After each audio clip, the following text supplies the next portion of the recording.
Sir కూటమి వైఫల్యాలు 2 ఏళ్లపై విమర్శలు, అమరావతి ఆలస్య సవాళ్ళు. ఇది నిజానికి కష్టంగా ఉండొచ్చు తెలుగుదేశం పార్టీకి, కానీ తెలుగుదేశం పార్టీకి కూటమికి ఆ మాటకు వస్తే. కానీ 2 ఏళ్ల సమయంలో చాలా ఉత్సాహంగా వాళ్ళు 3 చోట్ల తిరుపతి, అమరావతి, విశాఖపట్నంలో సభలు జరుపుకోవడానికి బాగా సన్నాహం అవుతున్న రోజు ఇప్పుడు ముఖ్యమంత్రి చంద్రబాబు నాయుడు కాకినాడకు కూడా వెళ్తున్నారు. ఈ సమయంలో పత్రిక మీడియాలో కానీ రాజకీయ వర్గాల నుంచి తీవ్రమైన విమర్శలు కూటమి మూట కట్టుకోవడం. ఇది చూడండి, ఇది ఈనాడు మీ భూమికి కంచెలేమో, ఇది వాళ్ళ పతాక శీర్షిక. ఈ భూమి దీని మొదటి వాక్యం అంటే ఒక్కో జిల్లాలో రెవెన్యూ సమస్యలు లక్షల్లోనే రెవెన్యూ సమస్యలు ఉన్నాయి. దశాబ్దాలుగా వచ్చినవి కొన్ని, జగన్ పాలనలో రీసర్వే పేరుతో సృష్టించినవి మరికొన్ని. అయితే ఏమంటుంది తర్వాత వాక్యం, అవేమైనా పరిష్కరించలేని సమస్యలా? నెలలు ఏళ్ళు అవసరమా అంటే కానే కాదు. వారంలో చక్కబెట్టవచ్చు, కానీ జరగడం లేదు.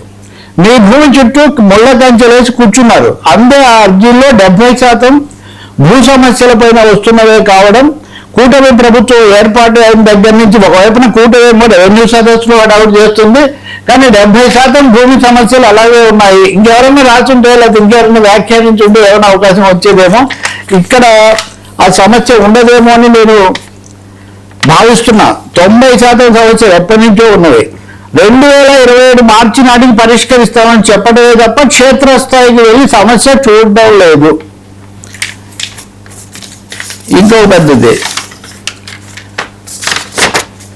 ఇది సిపిఎం వాళ్ళు అధికారికంగా నిన్న విడుదల చేసింది. 2 ఏళ్ల కూటమి పాలన విషాదాంధ్రప్రదేశ్గా మార్చారు. గాడి తప్పిందని, చేసిందని లేకపోగా చాలా దారి తప్పిందని ప్రజల వద్దకి వెళ్ళి ఏం చెప్తారు? సంక్షేమ పథకాల అభివృద్ధి అమల్లో వైఫల్యం ఉంది, ప్రజల బాగోగులు పట్టించుకోవడం లేదు, వనరులు పెద్దలకు కట్టుపెడుతున్నారు, పెట్టుబడుల పేరుతో ప్రజల ఆస్తులు, భూములు కుబేరులు తీసుకుంటున్నారు. ఇవి ఆరోపణలు. విదేశాల్లో ఉన్న భారతీయులను, తెలుగు వాళ్ళని అక్కడ ప్రభుత్వాలు వెనక్కు పంపించేస్తుంటే ఇక్కడేమో ఇలా అవుతుందని ఇంకా చాలా విషయాలు. చివరకు వీళ్ళు సిపిఎం మీద ఒక ఆరోపణ కూడా చేశారు. దేశంలో మత ఘర్షణలు పెంచుతున్నారని ఆరోపించారు. హిందూ ధర్మ రక్షణ పేరుతో కొత్తగా టీడీపీ మహానాడులో ప్రకటనలు చేసిందని, గతంలో ఎన్నడూ లేని విధంగా ఆర్ఎస్ఎస్ ఆలోచనల నుంచి వచ్చే హిందుత్వం తెలుగుదేశం నెత్తికెత్తుకుందని, బీచ్లలో బార్ షాపులకు అనుమతిస్తామని చెప్పి గోవా లాంటి దీవులు ఉన్న ప్రాంతాల్లో లాగా ఇక్కడ నగరాలు, గ్రామాల్లో ఎలా కలుపుతారు అంటే ఇది ఒక ప్రశ్న. దీనికంటే ముఖ్యమైనది చూడండి, రోడ్డు ఎక్కాలంటే టోల్ కట్టాల్సిందే. ఇవేవి కూడా కల్పితం కాదు, లేకపోతే రాజకీయ వ్యాఖ్యలు నిర్దిష్టమైనటువంటివి. ఈరోజు హిందీలో ఒక స్టోరీ ఇచ్చారు. 120 మున్సిపాలిటీల్లో ఎన్నికలు, అర్బన్ బాడీస్లో ఎన్నికలు జరగాల్సి ఉంది. కానీ ఈ సమయంలో పరిస్థితి ఏంటి అంటే city road improvement project CRIP అనేది పెట్టారు. దీని ప్రకారం పట్టణాల్లో ఇప్పటివరకు మనం ఆర్ఆర్లోనో ఓఆర్ఆర్లో మనం టోల్ కడుతుంటాం. ఇక మీద పట్టణాలు, నగరాల్లో కూడా మీరు టోల్ కట్టాలి. ఈ టోల్ కట్టడానికి 40% ప్రభుత్వం ఇస్తుంది, 60% ప్రైవేటు వ్యక్తులు ఖర్చు చేస్తారు. 33 ఏళ్లకు రోడ్లు లీజుకి ఇస్తారు. దాని మీద ఇంక మనం కట్టాలి. మొదటి దశలో 110 కిలోమీటర్లు, విజయవాడలో 23.54 కిలోమీటర్లు, విశాఖపట్నంలో 88.54 కిలోమీటర్లు. ఇట్లా విశాఖలో, విజయవాడలో ఇంకా చిన్న చిన్న పట్టణాలు, నగరాల్లో కూడా రోడ్లను టోల్స్కి వీళ్ళకి ఇచ్చేస్తే టోల్ రోడ్లు రాబోతున్నాయి. ప్రజలంటే ఇక్కడి నుంచి అక్కడికి పోవాలంటే కూడా టోల్ కట్టే ఒక పరిస్థితి.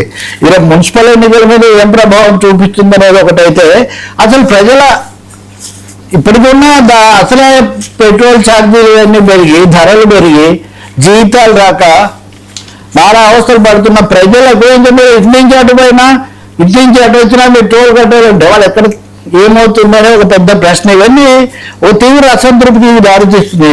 Last but not list, Amaravati వేగం పెరగాలి. ఇది ఆంధ్రజ్యోతి బ్యానర్. ఏమైనా దీంట్లో ఇప్పుడు మామూలుగా వైసీపీ వాళ్ళు దుష్ప్రచారమో లేకపోతే ఇంకొకటి ఈ కమ్యూనిస్టులు ఎప్పుడు ఇలాగా అంటుంటారు, అది కాదు ఈ సమస్య. రాజధాని అమరావతిపై ఎన్నో ఆశలు, పట్టాలెక్కించడమే కాదు లక్ష్యం చేరాలి, కానీ నిర్మాణ పనుల్లో జోరు లేదు. ఆశించిన స్థాయిలో పనులు జరగడం లేదు. రాజధాని రైతుల సమస్యలు 29 గ్రామాల రైతులు ప్రస్తుతం పలు పాలనాపరమైన సమస్యలతో సతమతమవుతున్నారు. ఇప్పుడు గతంలో కేటాయించిన భూముల వీధిపోటు ప్లాట్ల విషయంలో జరగలేదు.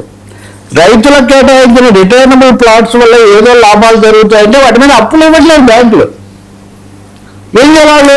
ఇప్పుడు మామూలు ప్లాట్లకు కూడా అప్పులు ఇస్తారు. ప్రభుత్వం అధికారికంగా ఇచ్చిన రిటైనబుల్ ప్లాట్స్ మీద ఇవ్వలేదే. రైతులకు కేటాయించిన రిటైనబుల్ ప్లాట్లపై బ్యాంకులు రుణాలు ఇవ్వడానికి ముందుకు రావడం లేదు. మౌలిక వసతులు పూర్తిగా అభివృద్ధి చెందకపోవడమే దీనికి ప్రధాన కారణమని బ్యాంకులు చెప్తున్నారు. సీఎం చంద్రబాబు సూచించిన బ్యాంకు అధికారులకు సూచించిన పరిస్థితిలో మార్పు లేదు.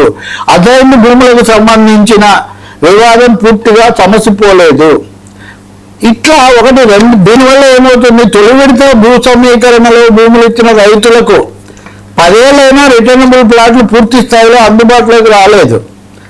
ఈ పరిస్థితిలో పనులు 13.85% మాత్రమే జరిగాయి. గుర్తుంచుకోండి, 2 ఏళ్ళు అయిపోయింది.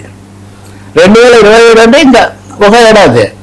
13.85% పనులు. ఇంకోవైపున పెనుమార్గం ఉండేవాళ్ళు ఇలాంటి వాళ్ళు నిన్న వాళ్ళు ఆందోళన రోడ్డు మీద, మేము రైతులం కాదు, మేము ఎవరి తరఫున వచ్చామంటారా, మేము భూములు ఇవ్వలేదా, మేము ఇక్కడ లేమా అని. ఇంకా విశాఖపట్నానికి నేను తీసిపోట్లే. విశాఖ ఉక్కు ఫ్యాక్టరీ ఏంటి, లేకపోతే విశాఖ విమానాశ్రయం మూసేసి భోగాపురానికి మొత్తం ఇస్తే జరిగే పరిణామం ఏంటి, చాలా అంశాలు ఆర్సెలర్మిట్టల్కు సంబంధించిన పరిహారాల సమస్యలు ఏంటి, ఒకటి కాదు చాలా అంశాలు ఉన్నాయి. వీటన్నిటి మీద పెట్టుబడులు వచ్చేస్తున్నాయి అంతా. ఇది తప్పితే ఈ ప్రచారం అంతా దగ్గర క్షేత్రస్థాయిలో ఇన్ని సమస్యలు. ఆఖరు పవన్ కళ్యాణ్ కూడా, ఉప ముఖ్యమంత్రి కూడా నిన్న గోదావరిలో ఒక చుక్క అయినా కానీ కాలుష్యం కలిస్తే ఊరుకునేది లేదని చాలా తీవ్రంగా హెచ్చరించాల్సి వచ్చింది. మొన్నే కదా ఆయన హెచ్చరిక చేశారంటే పనులు జరగట్లేదని. కాలుష్యాన్ని గురించి కానీ డేటా సెంటర్లు వాటి గురించి మొన్న మన రఘునందన్ అని సైంటిస్ట్ వచ్చి చెప్పారు. ఒకటి కాదు, అనేక కోణాల్లో ప్రచారం అంటే సింగిల్ లైన్గా పెట్టుబడుల ప్రవాహం అనే ఒక ప్రచారం, దాని మీద శ్రద్ధ పెట్టినందుగా ప్రజల సమస్యలు, రైతుల గిట్టుబాటు ధరలు, రైతులు అవి చాలా ఉన్నాయి. అవి అట్లాగే ఉన్నాయి. నిన్ననే ఉద్యోగ సంఘాల తరఫున కూడా వాళ్ళు పెద్ద మీడియా కాన్ఫరెన్స్ పెట్టి 2 ఏళ్లలో ఏమీ పరిష్కారం కాలేదని ఉద్యోగుల తరఫున కూడా తీవ్రమైన అసంతృప్తి వాళ్ళు వెలిపించారు. సో ఇప్పుడు మీరు ఇవన్నీ కలిపి చూస్తే కనుక కూటమి 2 ఏళ్ల తర్వాత ఒక విధంగా చాలా తీవ్రమైన సవాళ్ళను ఎదుర్కొంటుంటుంది. వీటికి పరిష్కారం చేసుకోవడానికి వెంటనే చర్యలు తీసుకోకపోతే మటుకు అసంతృప్తి వస్తుంది. ఇప్పటికీ అంతర్గత అసంతృప్తి రాజ్యసభ ఎన్నికల్లో వచ్చింది. రేపు స్థానిక ఎన్నికల్లో కూడా దీని ప్రభావం బలంగా పడే ఒక అవకాశం స్పష్టంగా కనిపిస్తుంది. సార్ ఇక రేపు రఘురామకృష్ణరావు ఉండి అక్కడ కూల్చివేత, గొంతేనమ్మ గుడి అలాంటి అంశాలకు పోలేదు. తిరుపతి లడ్డు జోలికి పోలేదు. అటువంటివి చాలా ఉన్నాయి ఇంకా. సార్ పవన్ మోడీ భేటీ సీక్రెట్ దాటవేసిన సేన నిన్న చాలా ఛానల్స్ కానీ ఇంగ్లీష్ ఛానల్స్ కి ఇంటర్వ్యూలు ఇచ్చారు. బహుశా